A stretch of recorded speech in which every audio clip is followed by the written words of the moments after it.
some anthropological circles, the idea that peoples all around the world share similar designs of monumental structures, concepts of art, mythology, and folklore is often ascribed to a notion termed independent inventionist theory. This suggests that cross-cultural similarities exist because all humans are hardwired in the same fashion. Our brains, our bodies, our neurons firing, we are all biologically the same.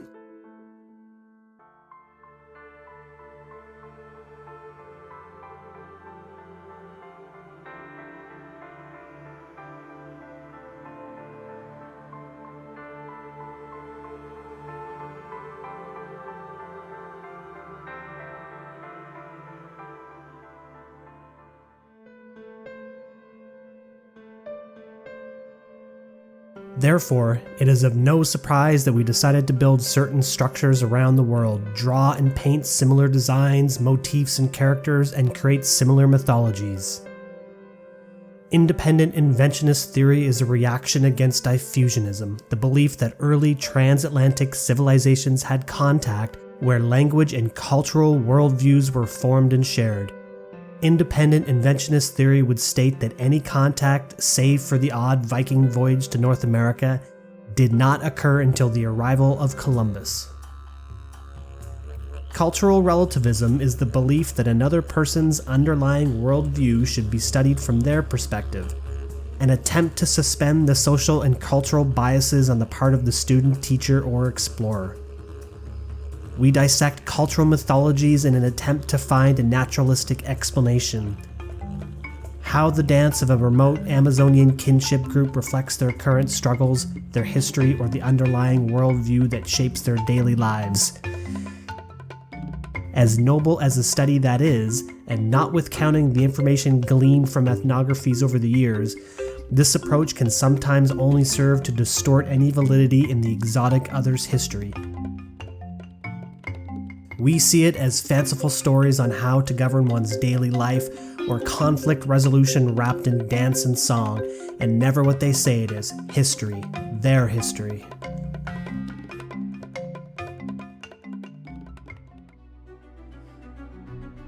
Throughout almost every surviving culture on Earth, we find similar tales of a global cataclysmic upheaval.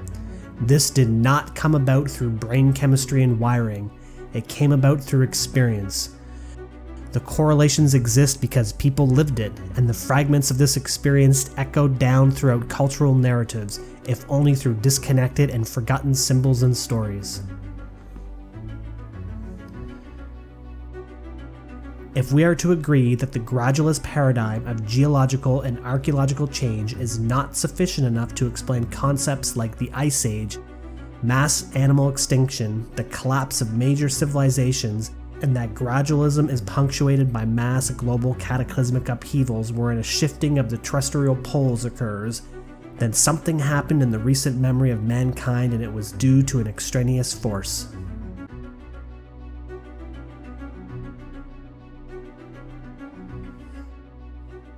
Theories of crust displacement range from isostasy to the expanding Earth. Einstein himself, on writing the foreword to Charles Hapgood's book on the Earth's shifting crust, espoused the notion that a major buildup of ice over long periods of time could, due to isostasy, cause an imbalance of weight and drag the crust. Other theories, like the expanding Earth, take into account massive global changes, but this does not align with the stories of what our ancestors witnessed.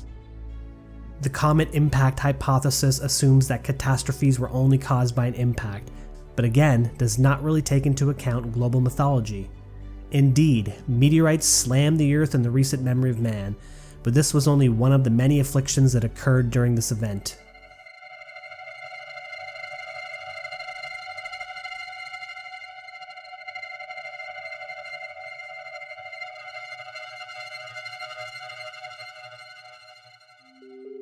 An extremely common theme through the global cataclysmic legends relays a time when the Earth became embroiled in a cloud of red dust. This is often described as one of the first issues to emerge, and as this red dust enveloped most of the Earth, it covered the sun in the sky, which gave the appearance of a bloody red hue. If we are to assume the object in question is a large comet or planet, then a trail of iron ore dust would be the culprit. Falling from the skies and polluting rivers and lakes, fish would have died. Humans, drinking the water, would have vomited. Think of a cometary tail enveloping the large body as it passed by the sun. From the perspective of Earth, it would appear as a writhing dragon or a serpent's tail.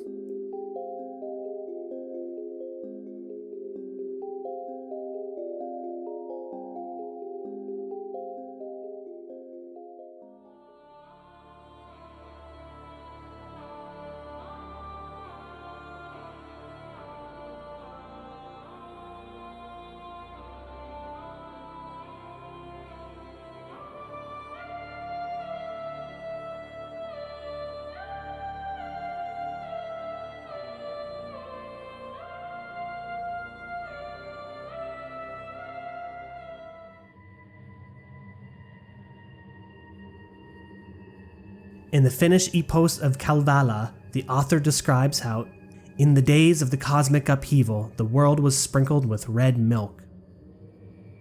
The 5th century BC Roman king Servius wrote, "It was not of a flaming body, but of a bloody redness." In the Book of Ipuwer, the Egyptians wrote on a papyrus, "The river was blood, plague is throughout the land, blood is everywhere." And in the Orphic Hymns dating to the 2nd or 3rd century BC, is said of a time when the sea was stirred, troubled with its purple waves. Ancient Celtic fragments found in the Kolbrin called it the Frightener. In the teachings of Elidor, he says, "Neither am I the prophet of peace, he is yet to come. I am the prophet to tell men of the Frightener, though many generations will pass before it appears. It will be a thing of monstrous greatness, arising in the form of a crab. First its body will be red, then green, then blue. It will spread destruction across the earth, running from sunrise to sunset. I have warned of the Frightener. I have done what I am charged to do." The Hopi tradition says, "Not far behind the twins will come the purifier, the Red Kachina, who will bring the day of purification. When the purifier comes, we will see him first as a small red star, which will come very close and sit in our heavens watching us.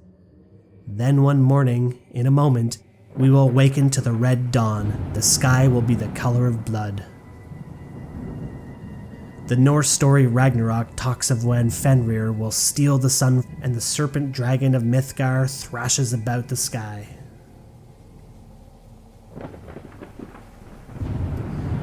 In the 15th century, a woman named Ursula Southill, or Mother Shipton, wrote a controversial poem that states, "A fiery dragon will cross the sky. 6 times before the earth shall die, mankind will tremble and frightened be, for the 6th heralds in this prophecy." The most stunning accounts of a red object passing by the earth comes from the Kolbrin. In the Book of Manuscripts found in the Kolbrin, the ancient Egyptian author says, "Men forget the days of the destroyer. Only the wise know where it went and that it will return in its appointed hour. It was a billowing cloud of smoke and wrapped in a ruddy glow." When ages pass, certain laws operate upon the stars in the heavens. Their ways change, there is movement and restlessness, and they are no longer constant, and a great light appears redly in the skies. When blood drops upon the earth, the destroyer will appear. The heavens will burn brightly and redly. There will be a copper hue over the face of the land.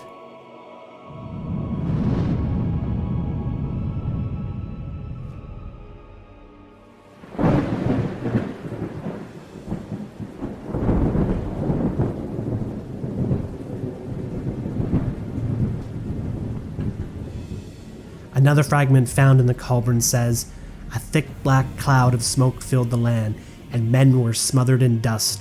As the setting sun rested on the horizon, it could be but dimly seen beneath the cloud as a fiery red ball."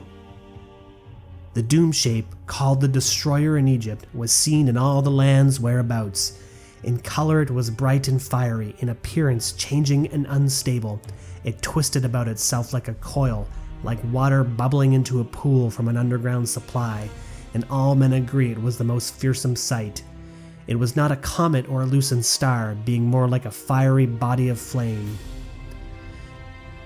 Its movements on high were slow, below it swirled in the manner of smoke, and it remained close to the sun whose face it hid. There was a bloody redness about it which changed as it passed along its course. It caused death and destruction in its rising and setting. It swept the earth with grey cinder rain and caused many plagues, hunger, and other evils. It bit the skin of men and beast until they became molted with sores.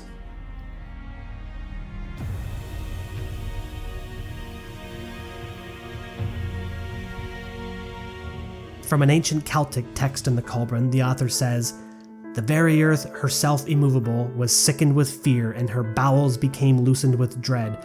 Her belly trembled before the awful sight.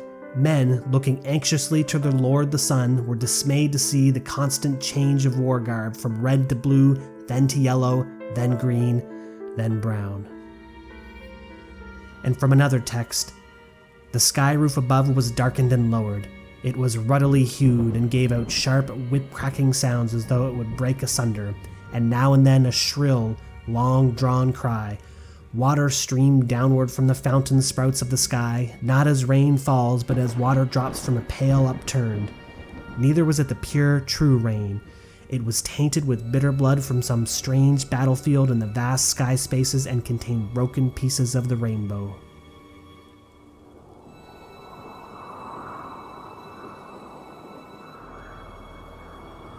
From the Book of Manuscripts again.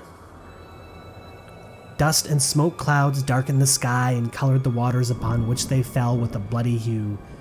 Plague was throughout the land, the river was bloody, and blood was everywhere. The water was vile, and men's stomachs shrank from drinking. Those who did drink from the river vomited it up, for it was polluted. The dust tore wounds in the skin of man and beast. In the glow of the destroyer, the earth was filled with redness."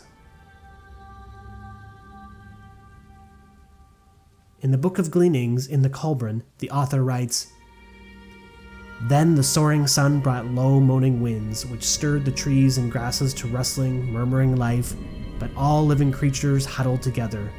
The sky roof above was darkened and lowered. It was ruddily hued." Another fragment of a text in the Kolbrin writes of the foul breath of the night-comer. "The very earth, herself immovable, was sickened with fear, and her bowels became loosened with dread. Her belly trembled before the awful sight.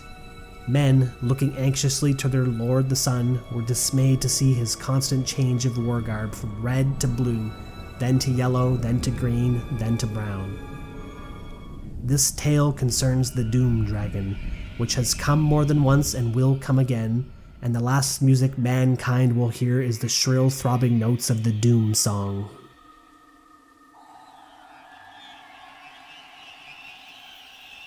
In the Book of Manuscripts, the second scroll on the destroyer says, "This is the thing which will be seen, this is the terror your eyes will behold, this is the form of destruction that will rush upon you. There will be the great body of fire, the glowing head with many mouths and eyes ever changing. Terrible teeth will be seen in formless mouths, and a fearful dark belly will glow redly from the fires inside. Even the most stout-hearted men will tremble and his bowels be loosened, for this is not a thing understandable to men. It will be a vast sky-spanning form enwrapping earth, burning with many hues within wide-open mouths."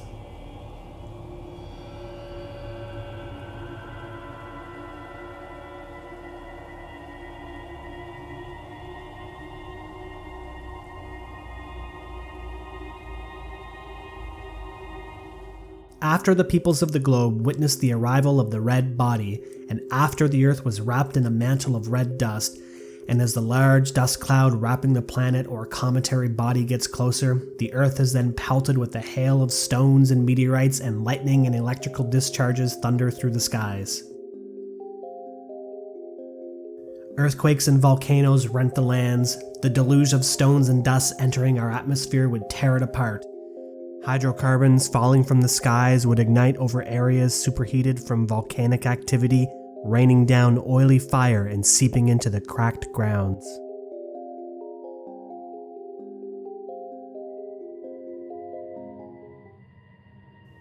The Book of Ipuwer states, "The trees are destroyed, no fruit, no herbs are found. Grain has perished on every side. That has perished which yesterday was seen."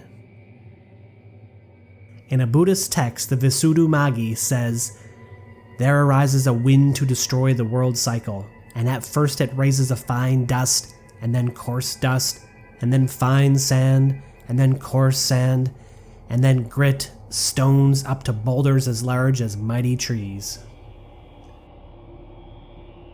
In the Mexican Annals of Cuautitlan is described how a cosmic catastrophe accompanied by a hail of stones, and the oral traditions of Latin America describe how the sky rained not water, but fire and red-hot stones. In the Book of the Hopi, people fled and lived in the caves while Tuaui commanded the Sotunang to destroy the world. He rained fire upon it. Nahum in the Hebrew Bible writes, "Who can stand before his indignation, and who can abide in the fierceness of his anger? His fury is poured out like fire, and the rocks are thrown down by him." In the Nordic poem, The Elder Adas, it is said, "Search from the south comes with flickering flame, the sun darkens, earth and ocean sink, fall from heaven the bright stars. Fire breath assails the all-nourishing tree, towering fire plays against heaven itself." In Brazilian mythology, Monan, without beginning or end, author of all that is, seeing the ingratitude of men and their contempt for him who had made them thus joyous, withdrew from them and sent upon them Tata, the divine fire, which burned all that there was on the surface of the earth. In the Mayan codices it states, "At the close of the ages it hath been decreed, the world shall be purged with fire." And the Indian Mahabharata says, "It blazes up with terrible flames within a huge sphere of fire. Numerous peals of thunder were heard, thousands of meteors fell, and all living creatures became terrified with dread. The entire sky seemed to be filled with noise and assumed a terrible aspect with flames of fire. Various omens appeared among the gods, winds blew, meteors fell in the thousands, and thunder rolled through a cloudless sky." The Sumerian Inannu tells a story of a great dragon that torched the skies. "I was the blazing, the brilliant fire. I was the fire whose flames sparks rained down. I was the conflagration which shone forth in the heavens, and the earth shook and trembled." The Ute natives have a legend that states, "The sun began to rise, but seeing Cottontail, it went down again. Then it rose slowly again, and it did not notice the animal. He struck the sun with his club, breaking off a piece which touched the ground and set fire to the world. Cottontail ran to a log and asked if it would save him if he got inside, and the log said, 'No, I will burn up entirely.' So he ran to a rock with a cleft and asked if he could be saved if he got inside. 'No, I cannot save you. When I am heated, I burst.' He ran to a river, and the river said, 'No, I cannot save you. I'll boil you, and you will get boiled.' In the Egyptian texts in the Book of Manuscripts say, 'The people will scatter in madness. They will hear the trumpet and battle cry of the destroyer and will seek refuge within dens in the earth. Terror will eat away their hearts, and their courage will flow from them like water from a broken pitcher. They will be eaten up in the flames of the wrath and consumed by the breath of the destroyer.'" From a different fragment found within the Kolbrin, "Be alert and strong, my children. Be ready for the day of the next visitation, when doom reaches down from the skies and man is blasted with irresistible power. A thick black cloud of smoke filled the land, and men were smothered with dust. As the setting sun rested on the horizon, it could be but dimly seen beneath the cloud as a fiery red ball. When it had gone, a gray, dense darkness prevailed, lit only by the great sheets of lightning. The air was filled with smoke, and hot rocks were hurled down from out of the sky. Men choked in brimstone. Great winds howled like 1,000 unearthly wild dogs. Behold, in the days long gone down into dust, the whirlwind came and earth poured out her wrathful breath so that you were burnt. The evildoers were swept away by the waters, and the wicked ones were swallowed up in the fires. The days of the years were shortened, and the times of all things altered. The seasons were turned around so that the seed rotted within the soil, and no green shoots came forth to greet the day. All buds withered upon the vines, the land lay dead under its grey shroud. The moon changed the order of her ways, and the sun set himself a new course, so that men knew not where they were, and all were afflicted. The stars swam in a new direction, and the whole order of things was changed. Yet, O Egypt, even in those days of calamity you emerged unbroken, your spirit intact, your heart unshaken. The Book of Gleanings in the Kolbrin writes, "It gave out a sharp, whip-cracking sound, as though it would break asunder, with now and then a shrill, long-drawn cry. In heart-thumping procession, awesomely figured sky gods never before seen passed overhead. When darkness did fall, it was not the restful night darkness which soothes work-weary men, lulling them to revitalizing sleep. No, indeed, it was that form of darkness known as the smothering cloak of Thunar, though never before had it spread so wide. Water streamed downward from the fountain spouts of the sky, not as rain falls, but as water drops from a pail upturned. Neither was it the pure, true rain. It was tainted with bitter blood from some strange battlefield in the vast sky spaces, and contained broken pieces of the rainbow. A vast black cloud was drawn like a curtain across the sky roof, stretching from horizon to horizon. Rising above it were strange billows of flame and smoke, though what the fire consumed, it is not possible to even guess, for all know water does not burn. Then all things ceased movement. All was silent and still. Heavy, ill-boding, brooding silence, the stillness of hearth-hammering fear.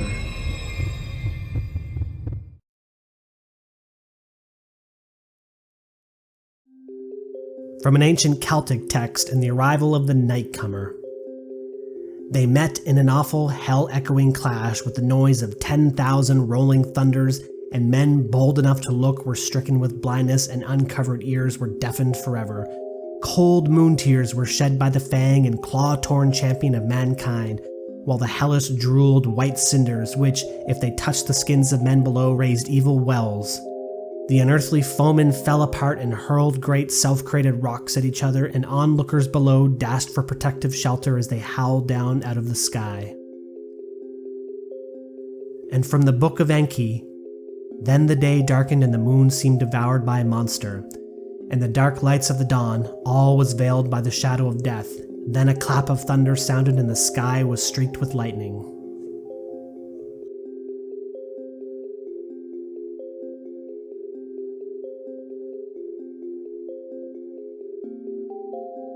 Following the arrival of a comet or planetary debris, ripping our atmosphere apart and pelting the earth, the land shifted or tilted, which brought about massive floodwaters. From Mother Shipton's poem. For 7 days and 7 nights, man will watch this awesome sight.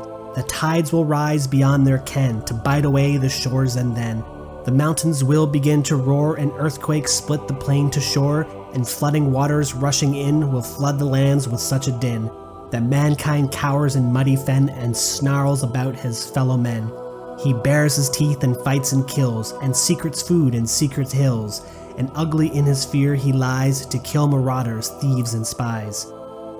Man flees in terror from the floods, and kills and rapes and lies in blood, and spilling blood by mankind's hands will stain and bitter many lands. In the Kolbrin, the Book of Manuscripts. Waters will be swallowed up by the land, and seas will boil. As the great salt waters rise up in its train and roaring torrents pour towards the land, even the heroes among mortal men will be overcome with madness. As moths fly swiftly to their doom in the burning flames, so will these men rush to their own destruction. The flames going before will devour all the works of men. The waters flowing will sweep away whatever remains. In the Book of Manuscripts, Scroll 3. The earth was troubled and shook, the hills and mountains moved and rocked. The dark, smoke-filled heavens bowed over earth, and a great howl came to the ears of men, borne to them upon the wings of the wind. The channels of water were turned back unto themselves when the land tilted. The great trees were tossed about and snapped like twigs. Then a voice like 10,000 trumpets was heard over the wilderness, and before its burning breath the flames parted. The whole of the land moved and mountains melted. The sky itself roared like 10,000 lions in agony, and bright arrows of blood sped back and forth across its face. Earth swelled up like bread upon a hearth. This was the aspect of the doom shape called the Destroyer, when it appeared in days long gone by in the olden times. It is thus described in the old records, few of which remain. It is said that when it appears in the heavens above, earth splits open from the heat like a nut roasted before the fire. Then flames shoot up through the surface and leap about like fiery fiends upon black blood. The moisture inside the land is all dried up, the pastures and cultivated places are consumed in flames, and they and all the trees become white ashes. The doom shape is like a circling ball of flame which scatters small fiery offspring in its train. It covers about a fifth part of the sky and sends writhing snake-like fingers down to the earth. Before it the sky appears frightened, and it breaks up and scatters away. Midday is no brighter than night, it spawns a host of terrible things.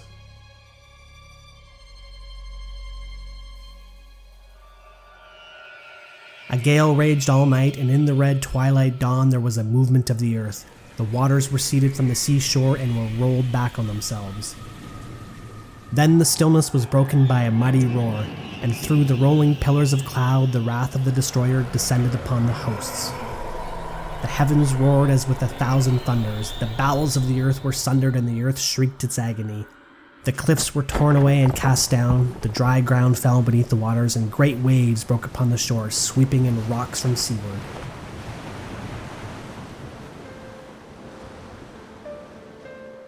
The whole land heaved and rocked like an ocean wave. As it rose and fell, groaned and shook, the fires which strove beneath burst forth to be met with shafts of lightning striking down from heaven. The waters broke heavily over the land, sweeping it clean. The plains and cities were covered, and new shores were formed around the mountains. The waters mounted up until all that moved and lived was covered, and the land was submerged. Mountain tops alone remained above the rush of uplifted torrent. Whirlwinds blew and brought cold winds which cleared away the dust and debris. Mud banks were formed, and a mountain mouth remained open to spew forth vile vapors. During one long, awful night, the doomed land was torn apart, and southward sank out of sight forever.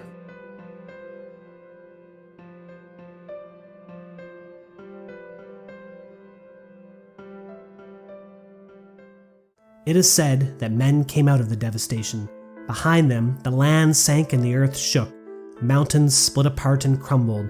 Where once there had been a valley, now stood a mountain.